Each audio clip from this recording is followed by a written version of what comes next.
From the great halls of their house, there are assembled three who hope to one day be the world's greatest driving heroes. Created from the cosmic legends of the universe comes our team captain, the Vision, Bill Fisher. Their soon-to-be Wonder Woman, Vicki Fisher. Our Captain Marvel and head flight trainee, Jennifer Skripchuk.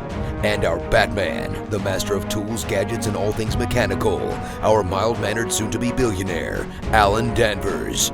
Their mission, to fight injustice, share what is right and wrong, to get you out of your house and come out racing with them, and serve all mankind. They are the Garage Heroes in Training Team.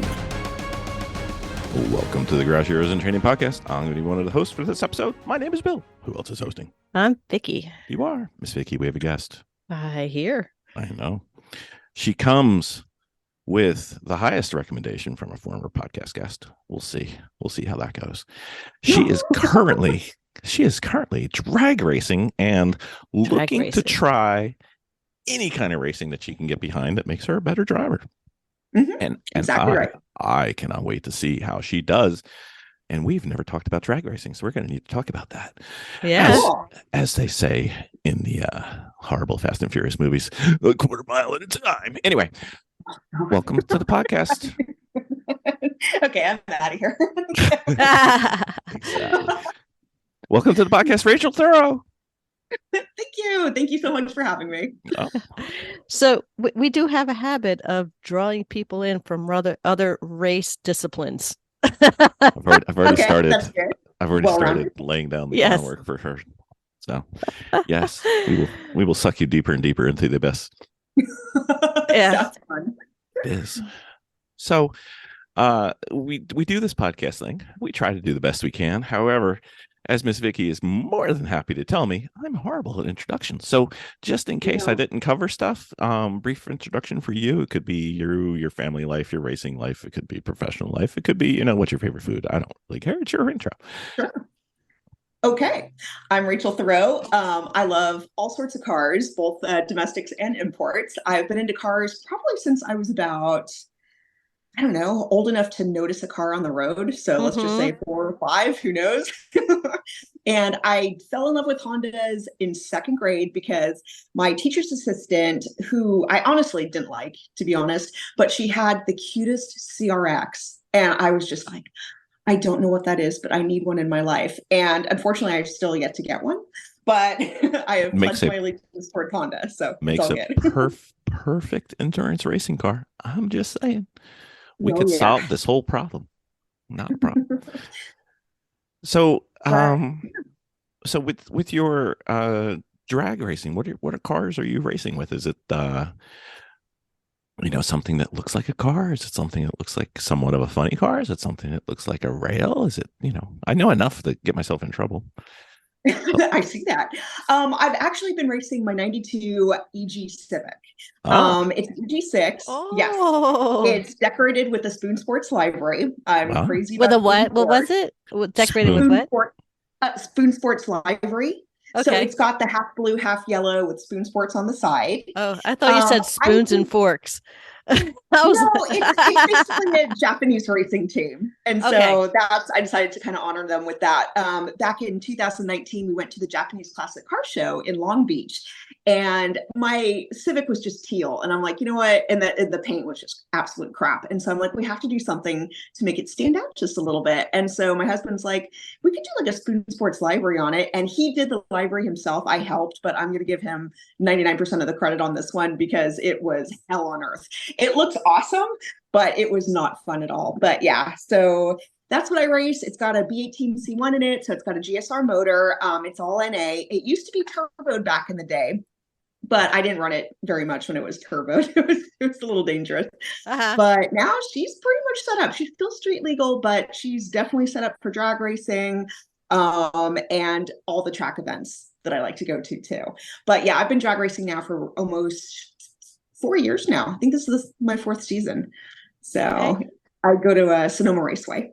Okay. So Rachel drives a 92 Honda Civic EG. Miss Vicki, what car do you primarily drive? We drive a 1990. What is the engine now? It's a 1993, but the engine is now a what? D16 Y8. Y8. Yes. Yeah, very nice. Yes. Very nice. We went from a D16 Z6. Yep. Mhm. We blew that And then up. to a Y. Yeah, we blew that one. And then yeah. It So happens. now we have a Y8. We Nice. just put it in. Just put Yeah. it in. That's exciting. Oh my gosh, Mhm. to get used to a car like mid-season. Yeah, Uh-huh. that's sick. I know. I actually have a K24. Oh, Ah. Ready to go. And so actually Mount Tune just finished machining. It's at WPC right now, getting all cryoed and cleaned and all that good stuff. And then they're going to ship it back. But rather than do it mid-season, I'm going to wait in, like I was telling Dahl, the break between race seasons, basically. So come November, December, that puppy is going in. And I'm going to film all of it basically for the channel too. That sounds good. Yeah. So we're always hearing many things to be jealous about with the West Coast, and one of them is that you guys don't have rust, which I have various expletives to talk about that. But yeah, but I heard that you guys take your break in the summer because it's so hot. Or is that SoCal? I think that's SoCal because I raced all last season too, or I did a bunch of track events in, July and August in Willow Springs, which is basically the desert, like the Mojave Desert. So, and it was really freaking hot. It was about 104 the couple times I went up there. And so I haven't heard of any track in California saying, okay, we're going to take a break. But yeah, I haven't been on the radar that long. So maybe that's it. Might not be the track, might just be the various organizations. It could be. Yeah. So how did you decide just to like hop into doing this? Why did you choose the drag racing discipline? How'd you end up there? For the first reason, it was super simple. It was the track closest to my house. This is what they offered. And I figured, you know what? I'm going to go try it out, see how I like it. And I went back in the early 2000s too, like a couple times here and there, but not as serious. I just loved being out there with what did I have at the time? I had a 96 Integra GSR. And so, again, it wasn't the fastest beast at the track, but it's all about consistency. And so during COVID, I was like, you know what? If this crap ever ends, I'm just going to go full send. And so that was kind of my lifeline because during half of 2020, they actually started opening up the track. As long as you wore your mask, you could go race. And so that's when I first started really getting into it. And it was just that respite from like everything crazy going on. And yeah. The before times. Yeah, exactly. During the plague. Yeah. And then I just realized it wasn't just about mashing the gas to go as fast as you can in a straight line. Like it really was about consistency, how you leave the tree, what kind of times you get, your 60 foot, like all this stuff. I'm like, wow, there's kind of math involved a little bit. Right. But again, it's definitely a lot more technical on the inside than it looks from the outside. So did you just have this idea that, I'm into cars? Did you kind of tweak your own car and do any of the work on it yourself or anything like that? Oh yeah, I did all the work myself. Right. Isn't that fun? That is so much fun. It is. Yeah. So, but you just kind of decided that head first into it, right? Just pretty much. Well, were you doing anything before then? Were you doing anything like an autocross, or were you doing anything that was related at all? You just said, I'm just going to show up and see what happens. Pretty much. Now I'm getting into autocross. I've done a few autocrosses and now I've done, a bunch of track events. My heart, I think, will always belong to drag just because it was the one thing that got me into cars in the first place or into racing cars. But I do have to admit, every time I'm on the track at Laguna or even the big track at Sonoma, it's like, holy crap, like this is kind of cool that you can just pay someone some money and get on these big tracks and go. But again, with drag racing, it did let me get to know my car fully, not only building it, but then learning how it runs. And so it's like that fully just like, okay, right. I know my car inside and out. Right. Can we kind of expand on that a little bit? Because we haven't done drag racing ever. No. You are like the first person that we've had on to discuss this discipline. Wow, that's cool. So this is a totally new discipline. I don't even think Yeah, no pressure. We're probably going to revisit this later on in the podcast, aren't we? Uh-huh. You Okay. like that? You like to jump. You know what I do, because okay, we'll hold off. I'm just so curious. All right. So you started out and experimented also in between just a couple other disciplines. Like the HPDE. Is that what the race event that you're talking about is, like an HPD, a high performance driving, track driving? Usually the track events I've been doing so far is, since I only did like 3 last season. And so this season I'm trying to do as many as possible to basically someday get into, or hopefully maybe next season or the season after, get into time attack, global time attack, all that kind of stuff. Okay. And so the track events that I go to around here, they're usually put on just kind of like a fun day through like Speed SF or track event days, and what's another one? Light Speed. And so they just kind of put us all together. We select the group we're in. Right now, I'd say on the track, I'm probably about an intermediate. Nobody's kicked me out so far anyway. Right. So doing something right. But yeah, so it's just a fun thing. Some people do go in it to, like, time themselves, get points, all that kind of stuff.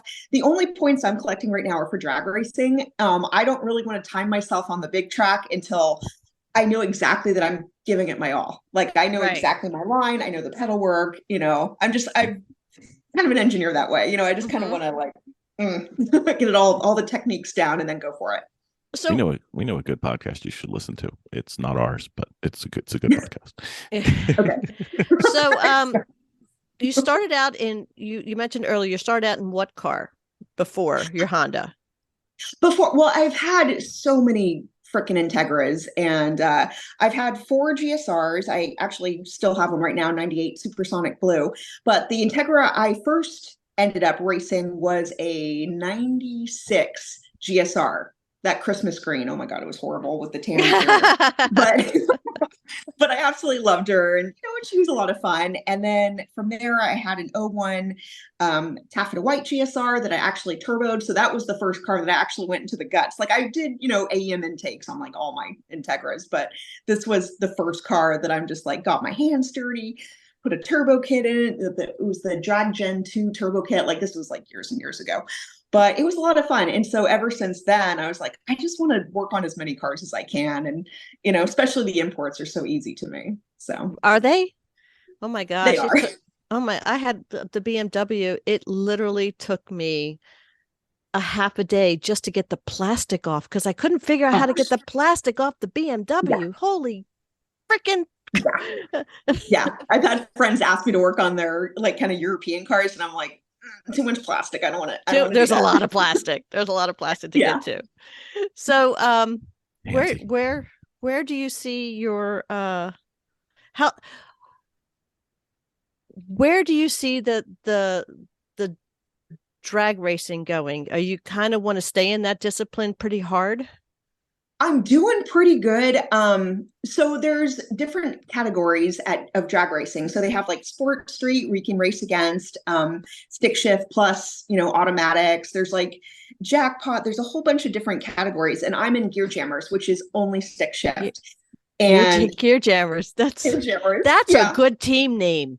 It is. It is. I know. I absolutely love it. And I'm number 2 right now. So after, like, who's this that's shit? awesome. Where'd she come from? After like 3 years. So I'm finally number 2 in positions right now in points. And so my husband the other day, he's like, how'd you feel if we built you a dedicated drag racing car? And I'm like, I feel pretty good about that. I would totally do it. I'm down for that. Yeah, exactly. Like, stupid question. So that is something. Yes, please. Maybe not. Yeah, maybe not exploring right away, but eventually, yeah. But the only thing I'm kind of scared about is just never being home again, because you have a dragster, you're going to be traveling pretty much everywhere. Right. So does he? Is he like your at home manager? Basically, does he kind of, what I mean? He's like your partner and keeps you organized and keeps you moving forward. Or does he participate in the drag racing also? He once in a while he does. He's super into cars too, and he's my husband, but he's also my mentor when working on cars, because usually between the two of us we can kind of figure stuff out. Mm-hmm.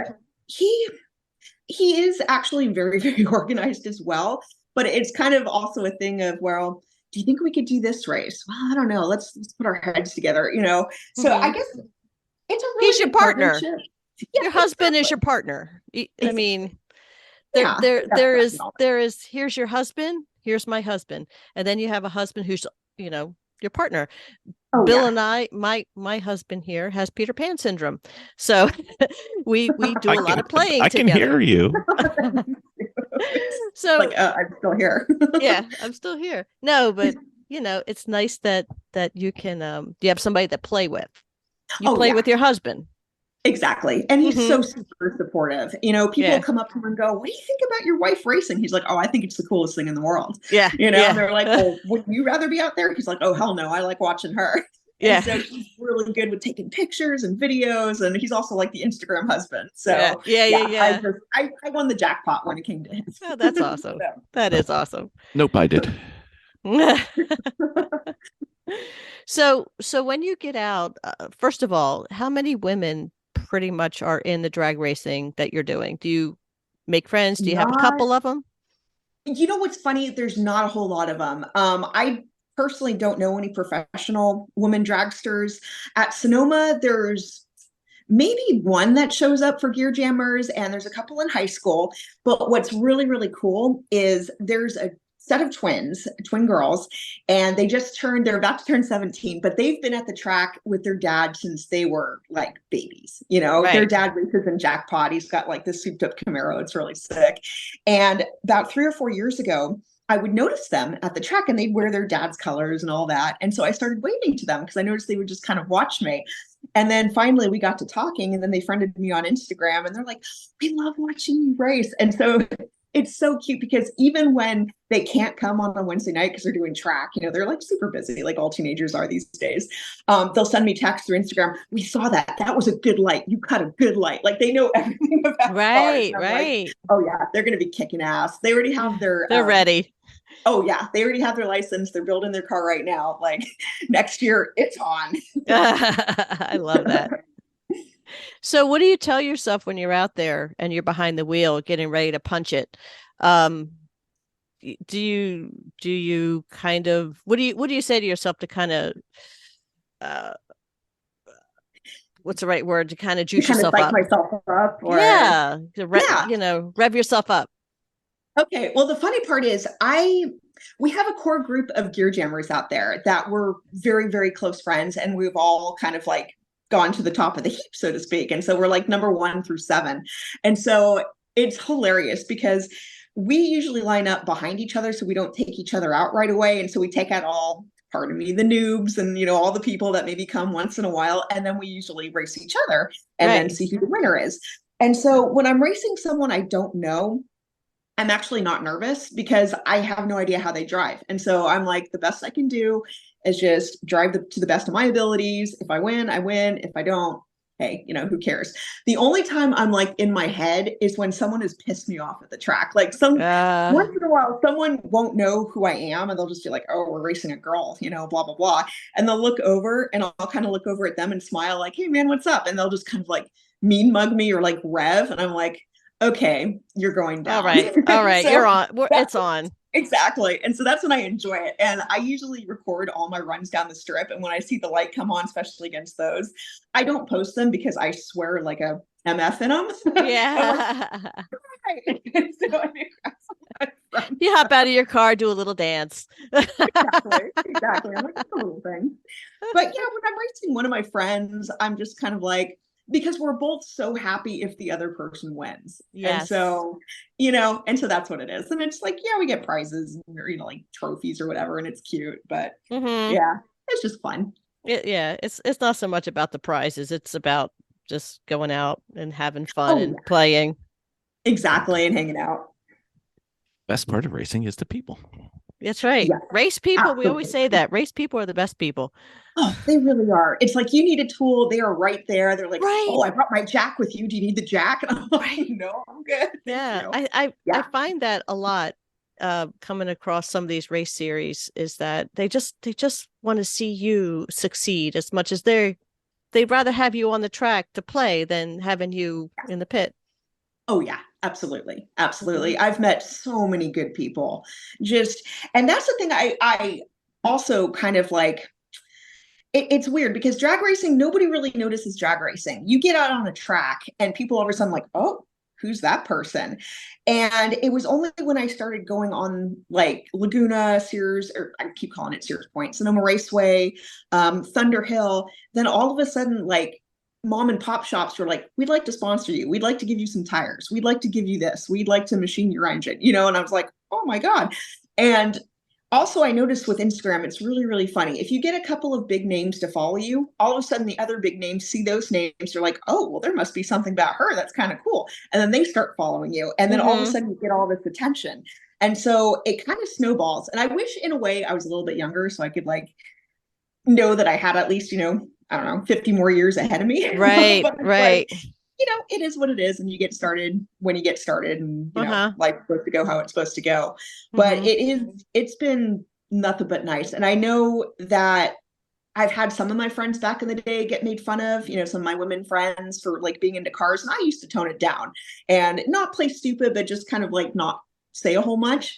And now people are like, well, Rachel, what are your thoughts on this? And I'm like, okay, well, first, blah, blah, blah, blah, blah. And it's like, that's how you do it, Yeah. So I've seen it change a lot, and it's definitely changed for the better too. Yeah. So while we're going to take a little bit of a deep dive in it, what about how about walking us through what happens in a day at the drag races? Sure. Because I'm telling you, not a lot of people in our circuit know much about it. Okay. What will it entail?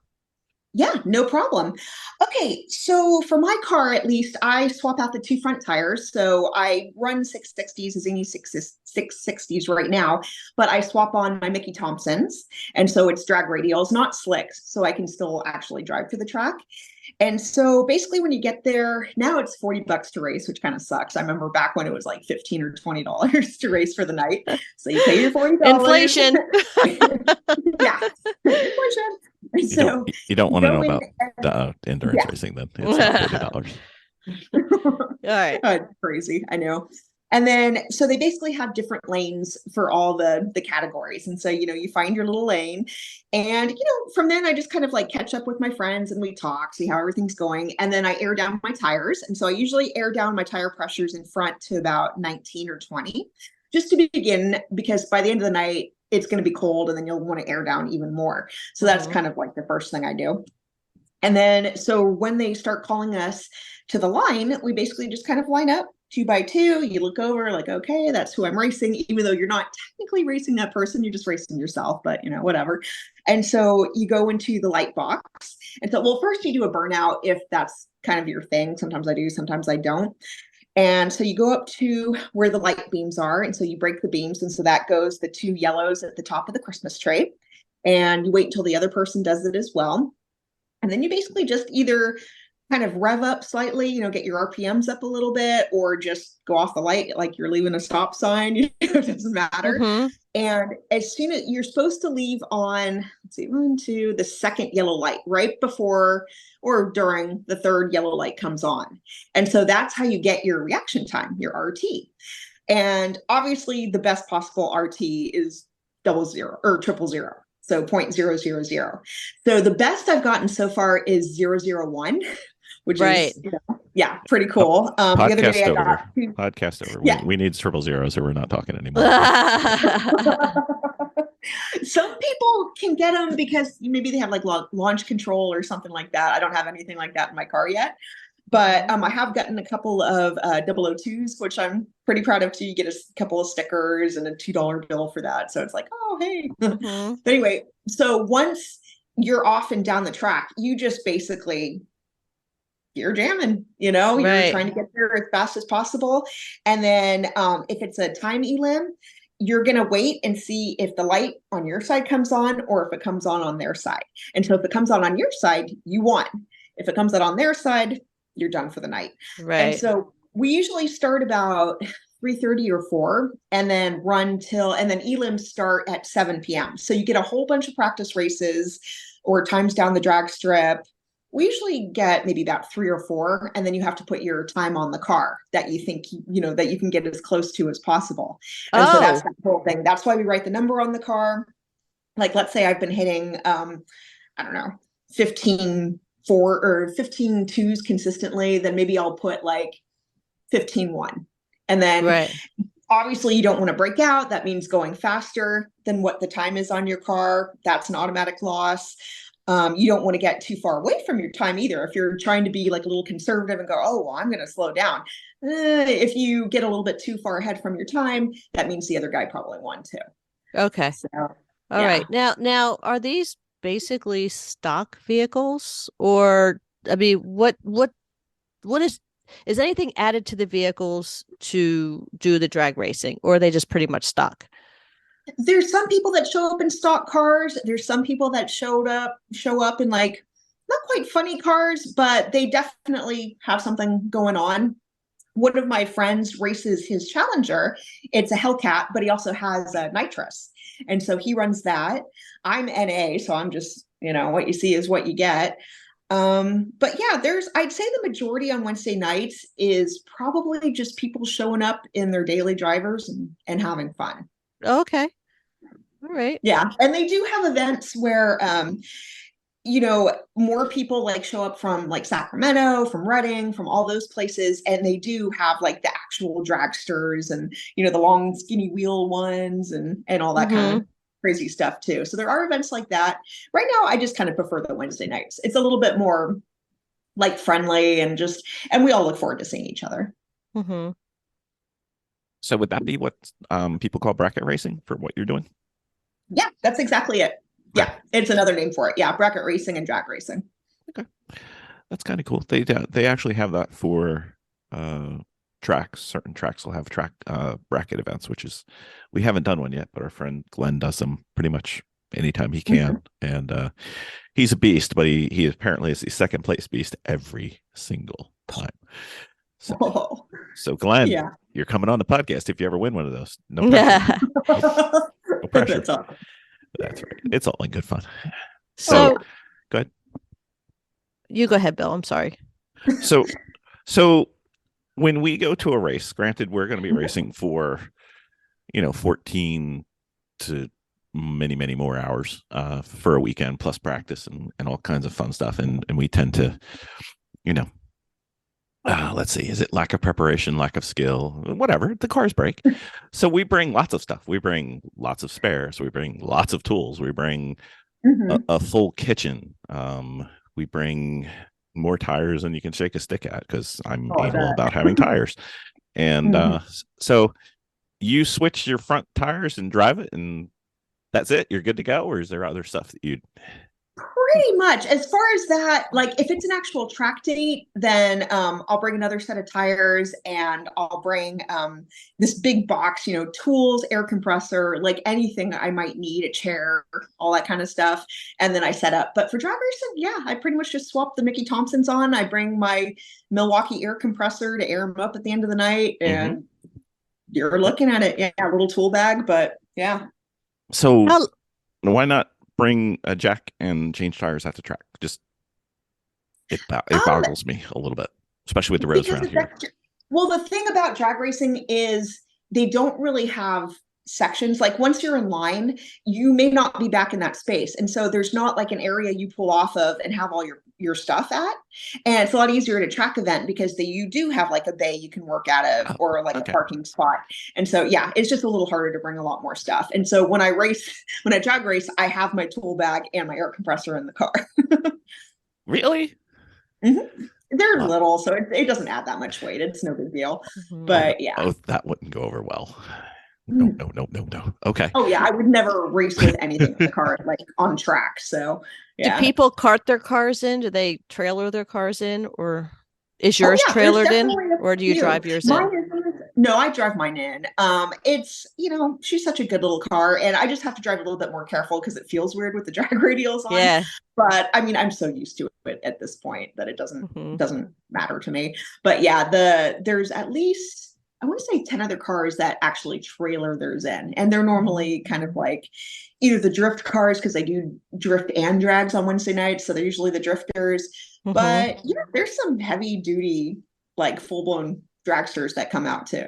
So yeah, can't really drive that on the street. So what is the timeline of the event from start to finish? How long does this particular event take? It always kind of depends on how many cars show up, but right now they usually say, okay, show up to the gates by about 3:30 or 4. They tell us all to go down to the track, and then it usually starts between 4 and 4:30.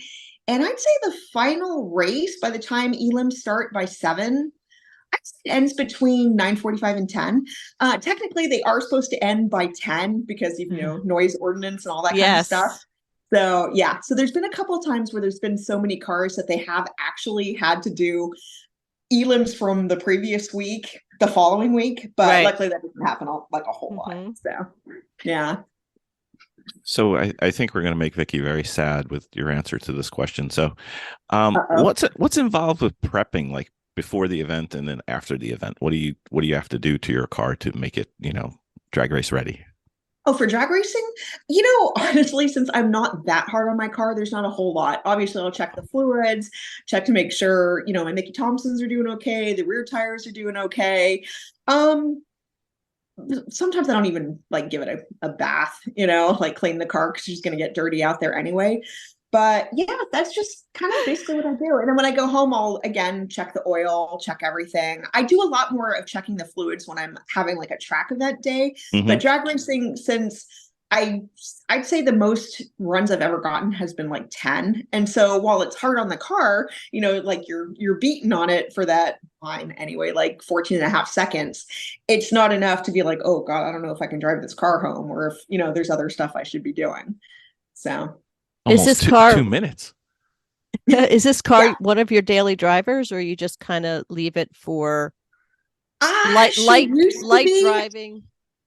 It used to be kind of light driving. Every once in a while we take her out, but Hondas still have that target on their back, and I would be so mad at myself if I took it to go to lunch with someone somewhere and then I come out and it disappeared. Like that's still my fear, because I'll spend the night at a hotel before like Laguna, because they're all like hours away now, Laguna or Thunder Hill. And I'm always worried that I'm going to come out and the car's going to be gone. And really? Oh yeah. Oh yeah. Oh yeah. We don't have that here, do we, Bill? No. Not as much. Yeah. Yeah. It's still such a scene out here, and it used to be worse back in the day.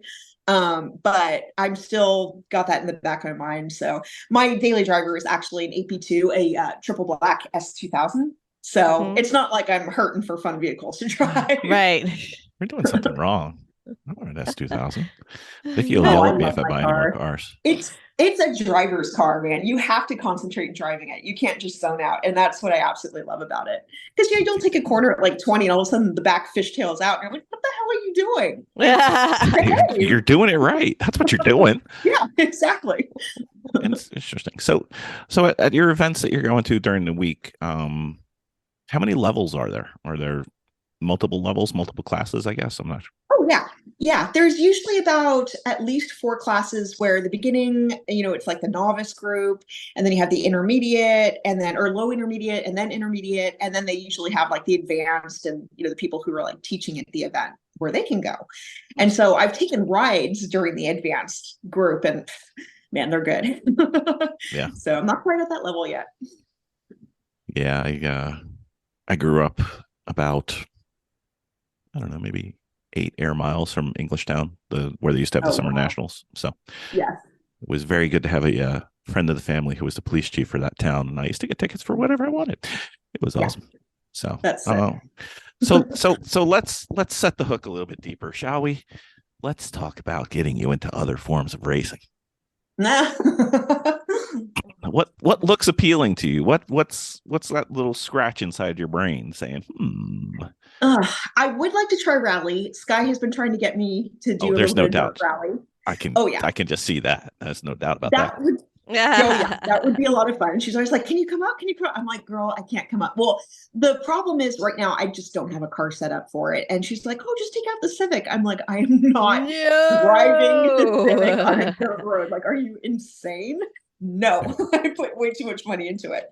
Okay, But I'm Sky, lend her a car for one event. Yeah. Sky, lend her a There you car for go. one event. Get the hook, and then right at the end of the event, just pull on a string, and you'll have I know. somebody to go with. It's not that hard, Sky. Come on, work with me. No, it wouldn't take much. It wouldn't take much to Nope. get me going. Just a But little I'm push. thinking exactly. But I'm thinking I probably will turn my current Integra into more of a rally car, because right now it's just sitting in the warehouse and waiting to be worked on, and it's got issues and stuff, and it's not in the best shape. So I'm like, you know what, this is kind of a perfect rally car, because I really don't give a crap what happens to the outside of it. Yeah. Yeah. That'd be kind of fun. Anything else that scratches your itch? Something else you want to get into? That kind of is on my radar right now. I'm still having fun with delving into like autocross and the other track events. And so, I've got some good stuff on my plate, and I figure I'm still, relatively young, and I can kind of like explore all the, stuff to come later. But yeah. I'd like to introduce you to one of our team mottos.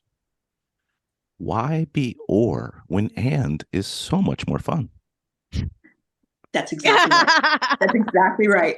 Why does it have to be an or when it could be an and?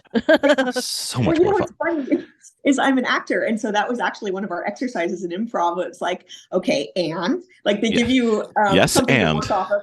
Yes, and I'm like, yeah, that's exactly with racing too. It's like, okay, I do autocross and drag racing. Okay, and yeah, that's. I'd hate to see Vicki and I do improv, because no matter what I say, she would say no, but different story. Hey, that works too. Different story. That's okay. Anyway, we can do stories about that later. But anyway, okay, all right. So, if I were to talk to Rachel 50 years from now, and Rachel's looking back saying, I kicked ass and took names. What did Rachel do that kicked ass and took names? What would make 50-plus-year-old more Rachel say, I took him down, I showed him what I got, and it was big? I just love the little accomplishments along the way, because in the back of my mind, sometimes I have this habit of thinking, man, I can't wait until this happens. I can't wait until it's like, just enjoy the ride. And so 50 years from now, I think I'm just going to hopefully look back on all kind of the smaller and then hopefully larger accomplishments. Like, okay, let's say I set a record here. Like, let's say I'm the first woman to do this. Let's say I got a TV show out of this. These are all kind of like goals that I may not talk about a whole lot, but in the back of my mind, I'm like, this is exactly what I want to do. Like, I kind of have a timeline for myself of what I want to do, but it'll be fun seeing if I get to accomplish it. And so, yeah, even now, like looking back at some of the stuff I've been able to do, I'm just like, even if God forbid something happened, that would still be a pretty cool life. Like, I managed to combine two of what I love, like even just acting and racing, because I've been able to drive my car on screen in like different movies and TV shows and things like that. Yeah, which is really cool, like precision driving. And so I'm actually going to be taking drifting school and motion picture driving school this summer. And so, that I'm like, that looks like that would be fun. Yes, absolutely. And so that's kind of my next goal, is like not just racing, but I really want to do stunt driving. I'm just, that to me would just be the end all be all. So it's like, I think it's good to always have some goals. Maybe some are maybe a little bit far-fetched. You never know, but you never know until you try. And so that's my whole thing. Right. Yeah. So it's like, don't let anything hold you back. I mean, obviously money's involved, which can kind of gets in the way. Yeah. So terrible. Yeah. I mean, it's like, we didn't exactly choose the cheapest, sport out there or hobby, but it is what it is. Nope. As a friend once said, you just have to, get used to, taking your money and lighting it on fire. It's fine. Pretty much. So anybody could be a driver. Actually, we just for our circuit, they have the Hoopties documentary, which is out on Amazon right now. Okay. And it's hilarious. Three teams friends, and it just shows you a little bit about what budget endurance racing is like in Lemons, and it does such a better job than we've tried to do, and we keep pointing people towards it. Yeah. It's a really good show. It's pretty funny, but it's really interesting. So It Oh, is. that sounds interesting. Yeah. Yeah. Miss Vicki, it's time. yes. What's that? It's time. Captain's log supplemental.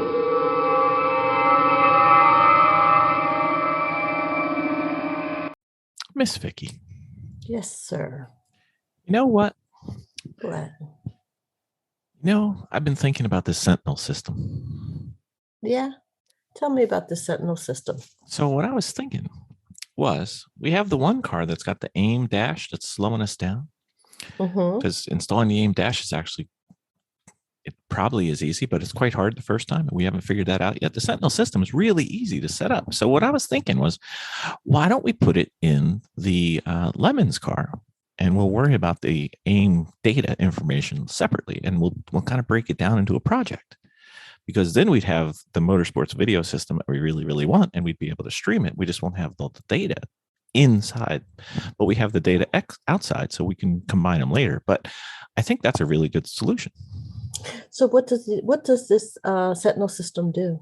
Well, if it had the aim data, it would have all the data on the screen, and you could see all their telemetry and everything live. But we'd be able to not only record it for viewing after the race, but we could actually watch our car during the race Ooh, like on the monitor and everything? on a monitor. If you were at home and I was at a track, or if you were at the track and I was at home, depends on who gets the short straw, but we'd be able to watch each other. It's something I've always wanted to do. And you know what? If you're driving, you know what you can do on the Sentinel system? What's that? You can communicate to me with your hands, and I can't do a thing about it. Even better. So, if you need to give a wave or a Jersey wave, whatever you need, we could save it and see it on the screen. And then you can have up to 3 different cameras, and it'll have picture in picture. You'll have the basic main shot out the front window, and then 2 cameras where you put them wherever you want. One could be on the driver, or one could be on the rear view. It's kind of cool. Then we can upload it onto YouTube. We could bore millions of people on YouTube. I love it. All right. Very well. You know what the only downside I see about this? But Your mom and my mom are going to be panic stricken the entire weekend watching this thing to see if everything's going well. this is true. We probably shouldn't tell them. I like the idea of having a Sentinel. Mm-hmm. Well, luckily we have maybe 2. Depends on how things go. We're going to try. All right. That sounds like a plan. That's the project. We got to get that ready for the next race. Sounds great. All right. Very well. Thank you, ma'am. Fast and Furious story time questions, I think we have time for it. which has nothing to do with the movie, because we're not going to pay any rights to it. It's fine. So yeah, we're going to kind of take a little bit of a side. My brain is just not working today. I was going to say, we've done 450 of these podcasts today, and you have not transferred one of these things. I know. Go ahead, Bill. You introduce it. Okay. My brain dead bride. Anyway, Too much sun. So what we try and do is we've got lots of a huge list of stupid little quick questions. Just give an answer. We'll learn a bit more about you. When you come on the next time, we'll do some more of these. We've got, 60 of them. It's kind of crazy. Okay, let's do it. All right. Very well. Miss Vicki is one of her favorites. I love this question. What was the first car and the worst car you've ever had? Oh God. Okay. The first car I bought myself was a 90 Integra RS base model, and I absolutely loved it. The worst car I ever owned, oh my God, God forgive me, it was a 95 Saab 900S convertible. Shit, do not ever own a Saab. I just thought it was cute, and I was like, okay, fine. Is Saab still in like business? No. That's why. For good reason. We have friends who race a Saab, and we haven't seen them in several years. Saabs of Anarchy, they call themselves. Yeah, but I think the Anarchy won. I love it. I think the Anarchy won. Yes. So when you were growing up, there may have been a car. It could have been a model. It could have been a Hot Wheels. It could have been a neighbor's car. It could have been somebody in the neighborhood. Could have been anything. Could have been somebody from the family. Sure. What's the car that got you to be the car girl that you are? When you're looking back, you say, I've lost so much money because of this car. Definitely that CRX when I was in 2nd grade. That was the first one that caught my eye, and I was like, oh, I'm in trouble. But then I was so in love with, this is just like amazing. But okay, Fiero. I really liked the Pontiac Fiero. And I only realized why later is because it kind of resembled the DeLorean from Back to the Future. And I still want a DeLorean. I know they're shit. I still want a DeLorean. So Now, I guess in my young brain, the Fiero was like the closest thing to it. Yeah. we need to delve into this a little bit more. I realize you're in California, but a DeLorean looks like a Fiero. It has the same body shape. If you kind of look at them side by side, they're both kind of like triangular. They're both 2-seaters. They're both kind of like sloped down like that. Yeah, I would say. Nope. To a second grader. Maybe. Okay, so here we go. What is the one car that got away? Oh gosh, the one oh okay. Actually, this is kind of a cool story. So in 1998, I saw my first supersonic blue Integra GSR on the lot in Santa Rosa, and I instantly fell in love. But I didn't have enough money. I didn't have a good enough job at the time to afford it. Well, I want to say at least 20 years, well, a couple years ago during COVID 2020, me and my husband were going horseback riding for our anniversary, and we were going through Sebastopol, and I saw this supersonic blue Integra parked on the side of the road with a for sale sign. And so I'm like, stop! And like literally Dion was already pulling over because I mean, I see supersonic blue and I yell like it's a cow, you know, like supersonic blue. And so it turns out anyway, we bought it. It was the same car from that dealership, just in horrible shape, but yeah, matching VIN numbers. They still had the window sticker. It was the same car. And so she got away, but then I got her back. Oh, nice. That's good. Yeah. That's really good. There you go. Mm-hmm. All right. Do your what is your race car number and why? And do your cars have names? My cars do have names. My race car number is 92. And that's because on the Spoon Sports livery, I put a 92 so I would know if I Googled the car, it would come up. Because the Japanese Spoon Sports livery, they put theirs on a 95. And so that's how I can tell the difference. And so I just made 92 my race number as well. She's also Miss Hatchie. The supersonic blue Teggy is Blueberry. My S2K is Blackberry.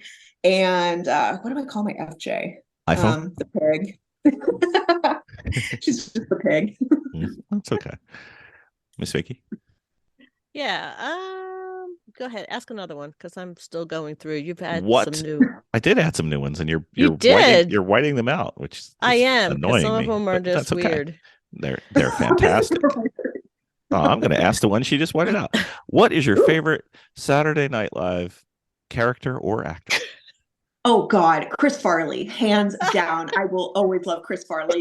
In the van down by the side of the river, like, oh, I actually dressed as Chris Farley for Halloween one year. So, and that's why it's in the questions. Yeah. Stop blanking my stuff out. I'm still looking.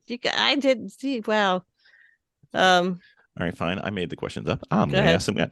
So, I listen to podcasts at like 2x or 3x, depending on how I download them. What's your favorite podcast that I should be listening to? Not counting ours, because obviously, I mean, you know, it's got to be ours. But second place, you know. There's a bunch of them out there. There's Cars, yeah, that I really, really like. I was on there a couple of years ago. Yes, you obviously, were. Yeah. Two lefts. Huh? I looked. I did my homework. Yeah, you did. Perfect. Lou Santiago, Two Lefts Don't Make a Right. That's a good one. They're pretty funny on that. Then Wiki. I love just kind of like putting them on YouTube and doing something else and listening. Yep. Let's see what else is out there. Yeah, that's kind of like my top 3 that I normally go to. Okay. So, what was your most memorable? How many syllables? Too much sun. Too much sun today. What was your most memorable car breakdown on the road or track? Oh God. Okay. So actually this was last season. I was going to Willow Springs, going to do Streets of Willow. And it was about 103, 104. And my car broke down. I was driving the Civic there. And it broke down about an hour and a half from the track. And it was the night before. I always go down the day before, you know, so I'm not too tired or whatever. But yeah, that sucked. And it turns out all it was my little race and now I can't even like think about what it is. Crap. My radiator. It was too small. It was one of those little race radiators. And so I switched it out to a Mishimoto full length, and I haven't had any issues since. Oh, there you go. Mad. I was so mad. And so my husband ended up having to drive like 5.5 hours to rescue me, so to speak, because he was like, I don't trust you to, even if you get it running again, I don't want you driving all the way home. Because we were already like, okay, we're not racing. So yeah, but that pisses me off. All right. So Vicky's sister, who also races with us, her favorite question is, what is your favorite car movie or car from a movie of all time? TV counts. Gosh. TV counts too. Yes. Oh, TV counts too. Oh my gosh. What car movie do I love? Okay. I guess it's not much of a racing movie, but I really love American Graffiti. That's just kind of Harrison Ford. So good.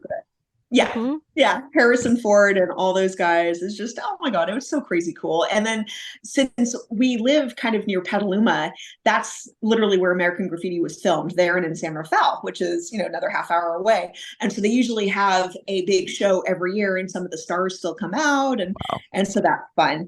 If I had to choose a modern one, honestly, it's so freaking corny, but I would have to say the first Fast and Furious, because that was like right before I turboed my white Integra. And so it was just like, oh. Miss Vicki, I've got one more. Do you have one? You go ahead. Wow, you're really punting on this. Okay, very well. Son. Yes. Anyway, so did you ever, when you were growing up, you're West Coast, so we're not sure if they have the claw game. Are you familiar with the claw game where you put a quarter in? Well, it used to be a quarter. And the claw moves around and you try and grab like a stuffed animal. Yeah, the claw game. So we have our own claw game. And what you get the opportunity to do is you get to choose the track and choose a car that you race against. And you get to grab the guy's helmet or girl, pull them out, and plop yourself in that car, and you get to drive. So which car and where? That was a long intro. That is. I love it though. Do you get the same skills as the person too? Nope. You get to find out if it's you or the car. Oh my gosh. Okay. Last year at Monterey Car Week, I saw, God, what's his name? Matt. Not Penfield. That's the old MTV guy. You know who I'm talking about. He does a lot of drifting, but he drifted up the corkscrew at Laguna. Yeah. Yeah. And so I'm like, if I could somehow just drop into his car when he's doing that, but like all of a sudden I do that, that would just, oh my God, that would be amazing. Wow. Yeah. Up the corkscrew. I don't know. Mm-hmm. I've been towed down the corkscrew. That's almost the same. Not the same feeling, but it's so close to being the same. That's awesome. Yeah, so yeah, that'd be pretty cool. Yeah. Little Miss Sunshine. Yes. What is the coolest car ever? The coolest car in the world? Like ever? Ever. Oh God, don't make me choose. No pressure. Oh my gosh. Okay, there's a lot of if I had like okay. Probably an F40. I got a chance to drive one and ride in one. Wow. And I'm like, this is super freaking cool. Yeah. The guy, I still can't believe he let me drive it. Oh, but, wow. I was not going to turn anything down because now everybody knows, oh, hey, Rachel, you want to go for a ride? Okay. So, because we live in an area where a lot of people are lucky to have a lot of money to spend on cars. And so we get to see a lot of those cars out there that some people just will never see outside of a museum or maybe never even in their life. And so I got into the habit a couple of years ago of, getting into a conversation and then being like, do you mind just taking me around the parking lot? Your car is super cool. Like, I've never seen this before. And I've yet to be turned down, to be honest. And so when I walked up to the guy with the F40, he's like, I know about you. He's this Russian guy. He's super funny. And I'm like, yeah, I'd love a ride. And he's like, well, let's go. And then so we're halfway through the ride and we're just on this parking lot. And he's like, would you like to drive? I'm like, yes. Like, yes, I would. Like, went out of his mouth, like, yes. So they normally never let me drive, but he did. So that was super cool. That was a question with no answers. Yes. All right. This is going to be my final question. Okay, I got one left. Okay. What is the one thing that no one knows about you that would surprise them, besides being a drag strip racer? I played violin from the time I was 7 until I was about 22. Wow. And I taught violin. Yeah. Oh, So that's I started life cool. off into music, but knowing that I wanted to do cars, because cars, you know what makes you happy. And it's like music wasn't that, but it was still kind of cool to have that. Yeah. That's a cool one. So we are named Garage Heroes in Training because, you know, we want to be Garage Heroes, but we need a lot of training. So we like to ask when we get a chance is, as far as your driving and racing goes, what is something you're relatively good at? What is something that needs a little bit of work? And what is the biggest area for you to improve in the next year or two? Okay, so let's see. I'm super good at like getting kind of a good reaction time now. It used to be kind of like, not sure like when to go when the light goes off. So I feel like I've got that pretty much down. Where I need a little bit more improvement, that going back to the big track, just kind of learning my lines, or learning the apexes and that kind of thing. And so I definitely need more work with that. Once I get something, it's there, but always that first session for me is kind of like can be a little hit or miss. Right. So I kind of want to concentrate better on that. And then my goals, honestly, I just kind of want to keep on seeing where this goes, to be honest. Working on cars, getting out there with movies and stuff, and then getting more on the big track, getting more experience, getting more people to notice me. And so that's kind of like all I'm going to be working on. Awesome. Well, my dear, I almost think Vicki knows a little bit about drag racing now. I do. Sounds like it's a lot of fun. No, it is fun. It is fun. It sounds like it's an evening of an adrenaline rush. That's exactly what it is. It is. And they shortened our season this year, which sucks because every time now me and the guys, I call them my boys, are out there, we're just like, why can't we have this more than a couple times a month? Because we've missed it, because we enjoy each other's company, and then still it's fun. It's fun with cars. Indeed. Well, Miss, thank you for coming on the podcast. I hope you had a good time. I did. Thank you so much for having me. Excellent. So if people want to learn more about you and follow along and see how you're living life and what type of racing and which cars you're in, how would they follow along and pay attention and see what's going on? Okay. Well, I have a YouTube channel, R&D Thurow, letter R, the ampersand, D, garage. And so R&D garage. So I do a lot of like teaching people how to work on cars. So you can definitely get a hold of me there. I'm on Instagram a lot, like way too much. And that's my full name, RACHEL _ Thurow, THUROW. And so that's also a good place to get me. But yeah, I'd say those are my two main things. Excellent. Well, until we invite you or you invite yourself, either way works for us. And we can't wait to keep track and see how things are going on. And maybe you and Miss Vicki can bond over fixing cars, because apparently you both have one model year away from each other, but same car. I know. It's basically the same. That's so cool. It is. And all I do is order parts. That's all I do. Yeah. I stay out of the way. So it was great meeting with you. And hopefully you have a great time. And maybe we can get you to expand your driving horizons and see what else you can do, because is so much more fun. Absolutely. Yeah, that's what it's all about. This is one of those rare opportunities where you don't have a to-do list, but Sky does. It's awesome. Oh yeah. Well, thank you for coming on. Right, thank you so much for having me. Take care.